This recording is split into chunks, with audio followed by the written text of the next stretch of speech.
It's Curse Crackers, for whom the bell toils. I only now noticed that it's Toils, not Tolls. And I've been staring at this game for like a while now. Good, well, you can tell I'm very up to date on what we're doing here, but hey, welcome everybody, thanks for joining. Delightful to have you here for the latest new venture here on the Minsk and Friends channel. I'm Minsk, and I will be your host for this playthrough. This is a fun-looking platformer. I saw this being played a bit, and thank you to a friend of mine who got this as a birthday gift for me. This is exactly what I wanted to play here right about now, so happy to finally get around to this game here. Great reason to get the game, or play the game, yeah? Yeah, my main motivation outside of it just looked fun, when I saw it being played on the YouTubes, was that this is in this, you could say current, ongoing, I don't know, like this recent wave of Game Boy visual games. Like, there's a bunch of, like, games, surprisingly many games, being made that are visually trying to mimic the simplicity of the Game Boy. And my shameless nostalgiometer is exploding at the thought of playing one of these games. I haven't had the chance yet to play any of these recent Game Boy likes, but it's about time. This one obviously is leaning on the Game Boy Color because there's a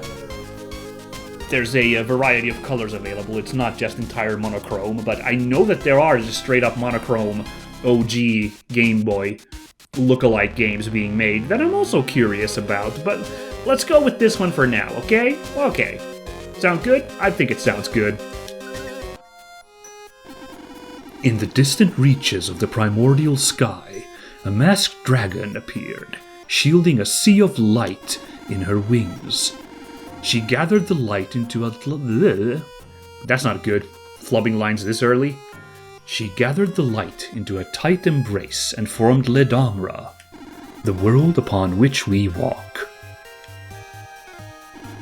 She took 7 of her scales and created from them 7 daughters.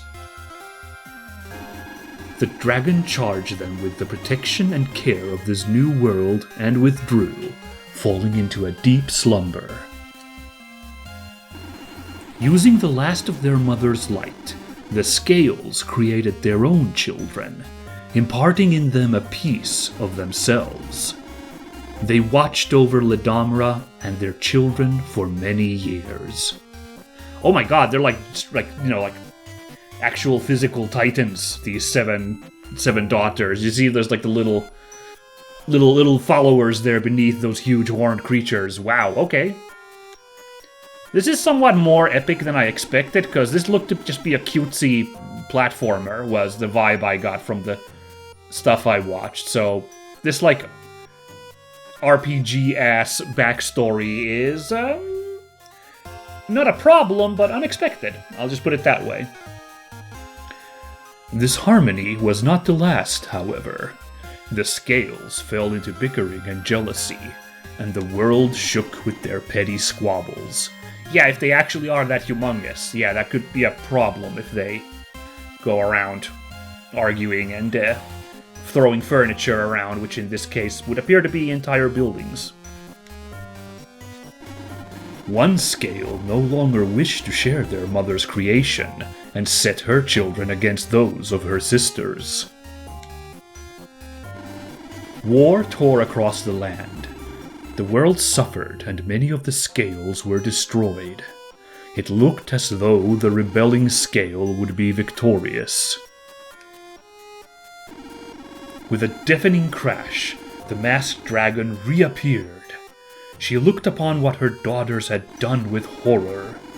Heartbroken, she erased the rebelling scale and her people from this world. Huh, okay. The dragon's tears fell across the broken land as she withdrew once more, never to be seen again. Pretty awesome design on that dragon, by the way. I really liked it, yeah? The children of the scales rebuilt their world, this time without their scales beside them. As a new day dawns, few know anything but the peace that has been maintained for centuries. Okay, but what are these two glinty-eyed people here? History, however, is not so easily left behind. Ah! Winged pig! You love to see it. Okay, I thought for a second I thought we might not be in a cutscene. I thought we might just be in a, like I had to like move or something right away. But no, of course, as lovely as these graphics are, I love this Game Boy aesthetic. I had trouble making out what the heck that thing in the middle there is. The pink one, the orange one is. I've seen the art for the characters. I know what the orange thing is. The pink one, I was like, what is happening there? But Belle! Are you still asleep? Clyde is waiting for you! Get downstairs and get out of here! Chime! We overslept! Oh no! We're gonna be late for our date! Oh, we better get moving! This is our protagonist, Belle, because the game is called For Whom the Bell Toils. Not Toils, as I thought. Oh, cool! You can go in the building. How do I get back out, though? Ooh. Oh, okay, you hit up to just switch between indoor buildings. Okay, that's cute. Getting myself acclimated a little bit here. Oh. Neat! I found a lost book. Apparently that was... That gave me my first achievo there. Good stuff. Looks like they're not forcing us with a tutorial, at least not yet. But they are... Okay, there we go. They are giving like a little bit of opportunity to experiment to figure out this game. Uh-oh. Okay, cool. So there's a button to toss Chime with. Chime is the little buddy there. All good there, dude? I think you can recall him by hitting the same button you used to toss him, which is square on a PlayStation controller. Circle and triangle don't seem to do anything yet, which would seem to actually fit with the Game Boy aesthetic. Remember, the Game Boy only has A and B buttons. There aren't 4 buttons to thumb about with. Whoops. Oh, okay. That was just to the world map. Okay, I'm too curious. I was going this way, but there was already over here is... Oh! The tomatoes are growing in nicely. The leaves look healthy. Yay. Yeah, there's a button here which is like up to talk, and I decided to already do it here with these garden thingies. Oh, anything in my no mail today? In my mailbox. Worth checking, though. Alright, I guess we talked to Maggie, I guess it was. Belle, did you just wake up? You've become so lazy since you left the carnival. Do you need some help kicking the rust off? Play the tutorial? Oh, okay, so there is in fact a tutorial here then. Why the heck not? I'm fine with doing that, but props for making it optional, Always nice to see that. Wonderful. Let's go get you refreshed. Okay, this is a very simple tutorial, by the way. Look at this. Just like this button makes a jump. Let's do it. Yay. Oh no, I can't get across. Does anyone remember that thing from Cuphead where that one reviewer couldn't figure out how to get over it, even though there was a sign for doing the tutorial for jumping? So just so you people know, at least according to that guy himself, I think it was a him. Apologies if I got that wrong. He was just kind of having a laugh at himself when he posted that clip of himself struggling in the jump in Cuphead. He was kind of being just like, look at me, look at what an idiot I was. And then people got on his ass about being a terrible reviewer. It's really sad. I feel bad for the guy. Because he just meant it as, look at me, what a goof I am. But then everyone got seriously mad at him for his failures. He didn't really mean that as as a knock against the game, even though he was like, you know, a reviewer. He was just kind of having a little laugh at himself. Well, just so you know, everybody. Oh. Ledamra is full of side quests and activities outside of levels. Don't forget to explore the world map. Okay, can we talk to Maggie while we're here? I would hope this part is rather self-explanatory. Pay attention to those thinner platforms. While you can jump through them, you can't drop back down through. Okay, that's a good tip, actually. Good. Yeah, I already worked that out, but yeah, you can't... This game... Ooh. Oh, really? Hold on. Wow, this kind of... I found... by accident, I found, like, some kind of super jump here. Look at that. Can we...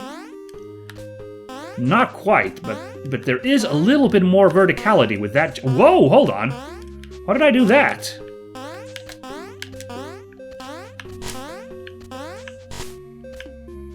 Oh, interesting. So there's like a slide. If you're moving and then hold down, you like do this like slide. And if you hit, you actually do a springing kick. Whoa. Good stuff. I'm already working out a bunch of stuff before we even left the first room of the tutorial. Alright, now let's see if we can explain this chime mechanic, because I understand this is rather central to the game, so let's see. You can throw chime in any direction, even below you. Don't worry about him, he's tough. I would worry more about who or what he's hitting. Okay, cool. No, come back here. Oh, okay, you don't actually recall chime. Chime just comes back automatically. Aha! Be sure to make new friends and talk to old ones. If you want more guidance with side quests, be sure to turn on the quest helper in page 2 of the options. Oh, okay. Okay, hold on. So, yeah, there we go. Did it. Yeah, so I happen to know that because I happen to have watched this game being played a little bit. There is a mechanic where you can use chime as a bounce pad, basically. Like so. Though I don't understand it quite entirely. I thought you could also, like, throw him off walls and then use him to bounce, but I'm failing on that front, so I might be wrong about that, But yes, as you can see, you can get, like, some extra jumps by using chime as a,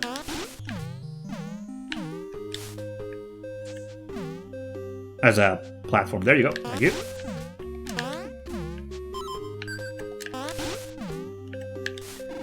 Yes, I know. Okay, I don't think I need to destroy all the blocks, but hey, you know, there's apparently secrets and stuff, so, you know.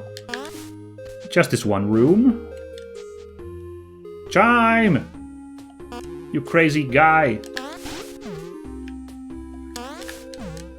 You can't make any weird downward mobility by tossing chime up. Well, let's see real quick.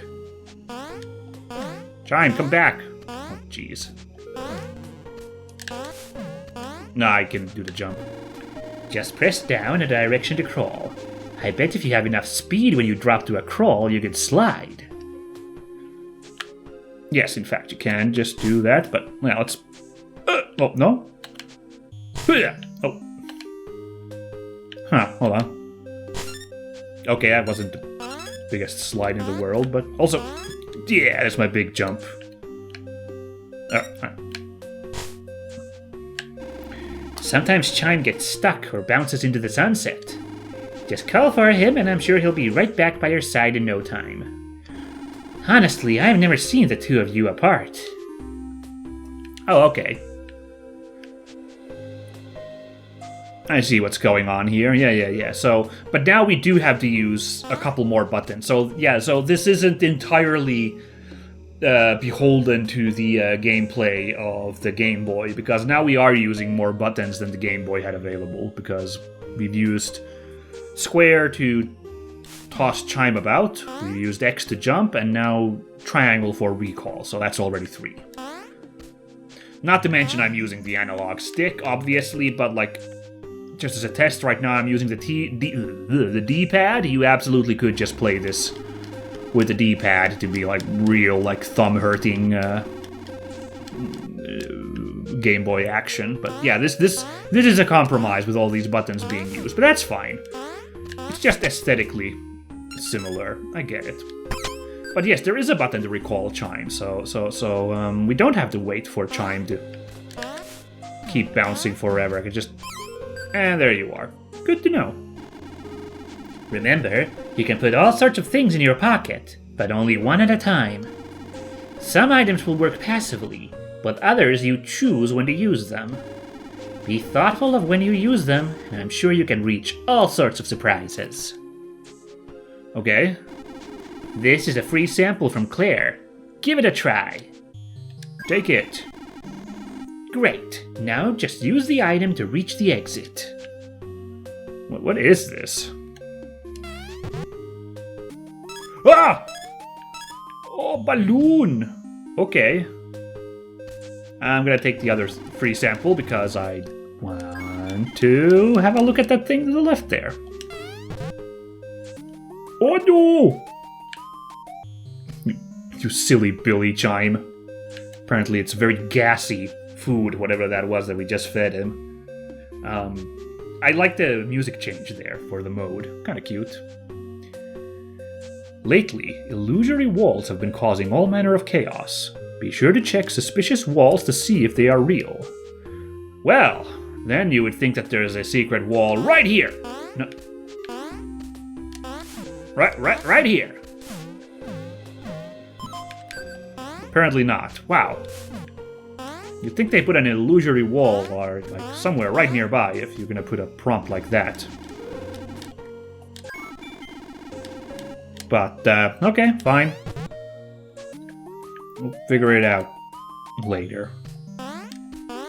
Illusory wall, what the fuck? Okay. Hold. Okay, to run, I guess. Some situations require some pep in your step. If you don't like looking further ahead when you run, you should check the run lead option. Aha. Hold on, let's have a... Where's the...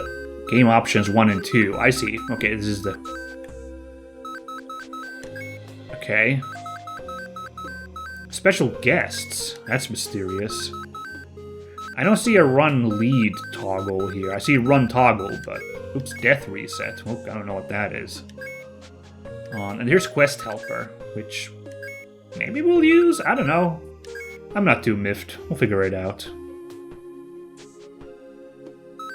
Hey, lore tome. These appear to be stolen library books from Grevenfell. I bet Jess is worried about them. Got it. So we can't read it right now, but okay. Oh, it's R2. Okay. Or L2. Alright. Oof! Alright, I gotta time this carefully.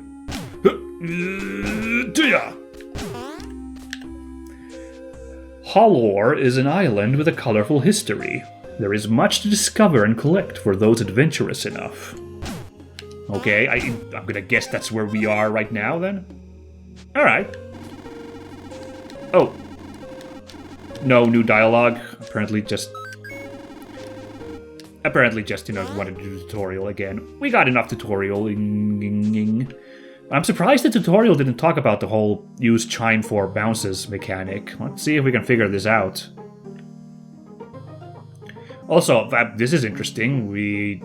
This really looks like one of those, like,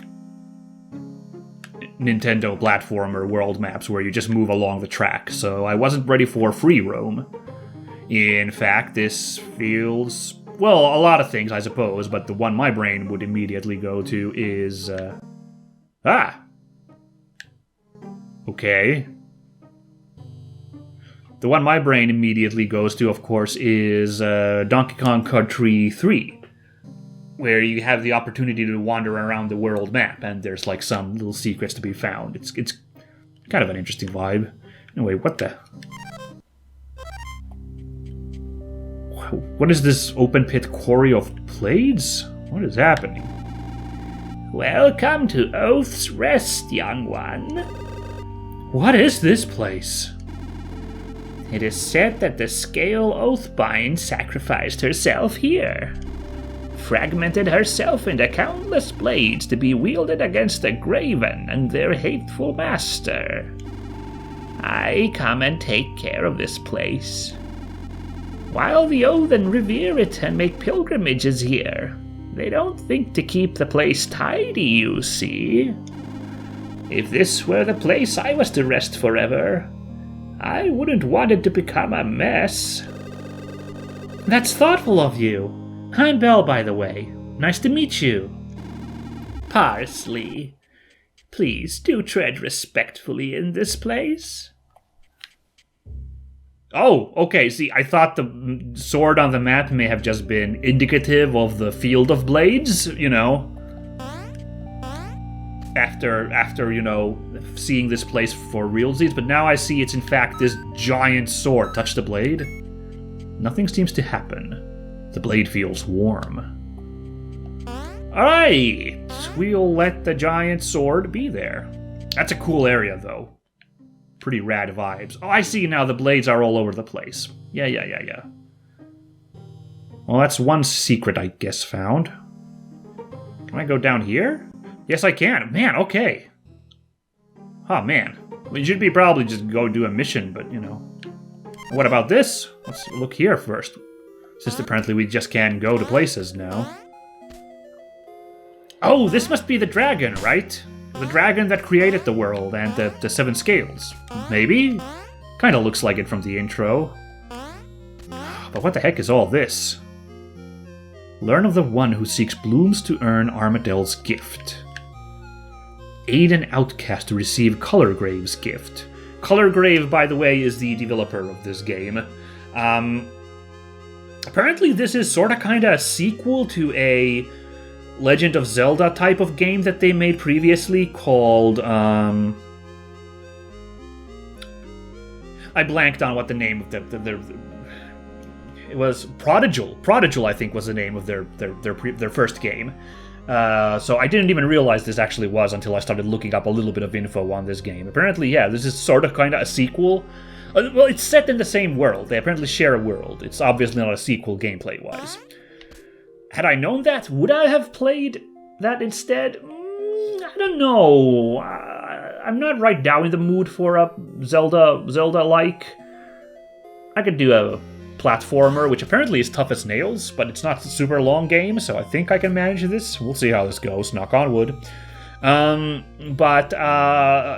maybe someday I'll check out this earlier game from them. Apparently very Link's Awakening based. And Link's Awakening, I have gone on the record, is my favorite Zelda. I still kind of lean that way, so, you know, might be worth having a look someday, but, yeah.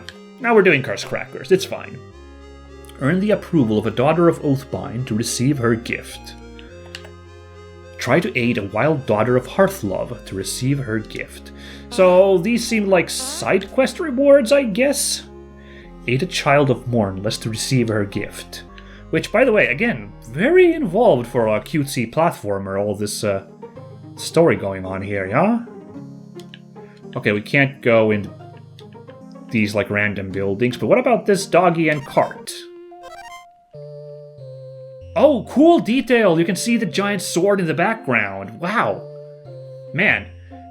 This is why, like, it's fantastic, like, these, like, kind of retro graphics games is, like, the creativity in, like, with this limited palette, you know, creativity, you know, no limits, like, breed creativity, like, you know, just this visuals of being created with just this, like, PlayStation, this Game Boy level graphics is lovely. I love it. No mail today. Oh no, who's this? He's just a bit sad. That woman has a tongue of silver! Eleanor managed to trick you somehow? Somehow she convinced me to pay for Sparky's food! Why did I do that? Couldn't tell ya. Ugh! What I wouldn't give for an honest merchant! Okay, this guy got played apparently. I don't have anything to throw away. Oh, is this just a store, huh? Well, if it isn't my favorite acrobat. Welcome, welcome. You know you don't need to do that with me, right? I don't know what you mean. You certainly are my most favorite acrobat and a most treasured customer, Belle. That furniture you sold me fell apart in a week. I bought replacement at 1/3 of the price, Eleanor. No refunds. Ugh, I know. I'm just saying you don't need to do the act with me. Take a look at my new wares. I've turned over a new leaf, honest. Swindled coin doesn't shine quite as bright, you know. Yeah, huh? So, what are these treasures here? Oh my god! See, I keep thinking, these giant objects on the map are, just indicative of, world map, abstractation. But no, in this case, the giant dog on the map was, in fact, to scale. Oh, you silly thing. The giant dog, that's cute. Looking for some emergency healing? This bandage will get you fixed up in a flash. The price is 80 coins each. I don't think I have that many coins. Perhaps another way I can convince you to part with your gold? Yeah, I only have 35, so no. What about this, this skull here? Creepwood! I'm gonna sneeze. Apologies, everybody. Looking to take a risk for a greater reward? Carrying that will result in instant death, but all coins are tripled. The price is just 1 coin. Hell no, I'm good, thanks. That's not my line. Perhaps another way I can convince you to part with your gold? What about this goofy sign? Or is that just like a nothing available here? No? Oh no, it is something. Have you met Claire? She's promised me a new recipe to sell as soon as she comes up with it. Check back later. She never disappoints. Okie dokie. Well, I'm gonna head elsewhere then. I think that's everything then we can explore here. But yes, I found this, spooky circus in the woods. Let's have a quick look there first. Like, that Ferris wheel seems uncomfortable to use. It's stuck in the, forest. Okay, so here's this extremely ominous Castlevania-esque gateway, but can't do anything about it, and yeah. So who knows what this all is. We'll just have to let it be. No beating about it. Guess we gotta go do our first stage.